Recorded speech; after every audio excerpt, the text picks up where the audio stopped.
રાજકોટ લોકસભાની ચૂંટણીને લઈ ભાજપે તૈયારીઓ શરૂ કરી છે। ભાજપ દ્વારા સેન્સ પ્રક્રિયા શરૂ કરવામાં આવી છે।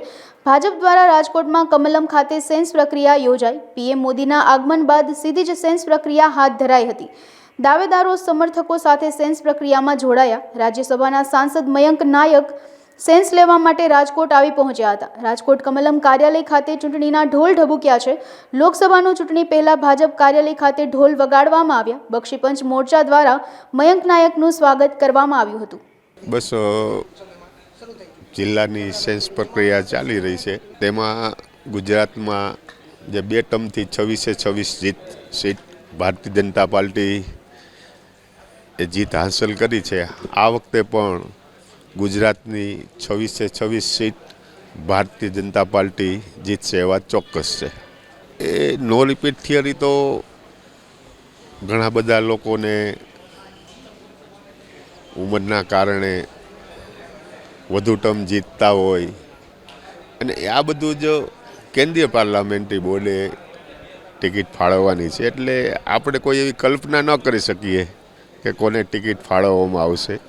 ચોક્કસ રાજકોટ સંસદીય વિસ્તાર છે એ 5 લાખ પ્લસથી જીતશે એવા ચોક્કસ છે।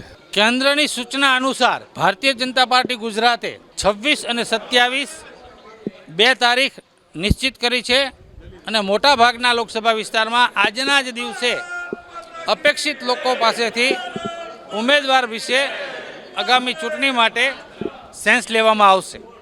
એ આખો નિર્ણય જે છે બહુ ઉચ્ચ કક્ષાએ છે।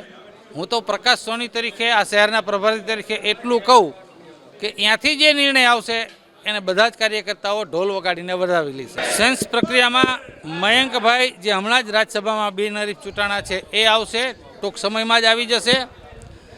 સાથે સાથે મહેશ્વરીબેન કચ્છના ધારાસભ્ય છે અને નટુજી ઠાકોર પૂર્વ રાજ્યસભાના સદસ્ય છે એ આવશે।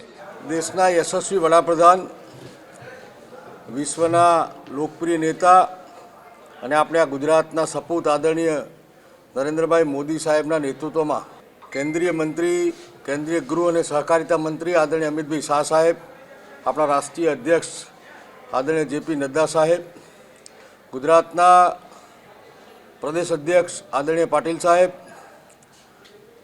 ગુજરાતના માનનીય મુખ્યમંત્રી આદરણીય ભૂપેન્દ્રભાઈ પટેલ સાહેબ, અમારા સંગઠનના મહામંત્રી રત્નાકરજી, સૌ કરોડો કાર્યકર્તાઓના આશીર્વાદથી આજે મારા જેવા સામાન્ય બૂથના કાર્યકર્તાને રાજ્યસભાના સાંસદ બનાવવા બદલ આજે હું એમનો હૃદયથી આભાર માનું છું।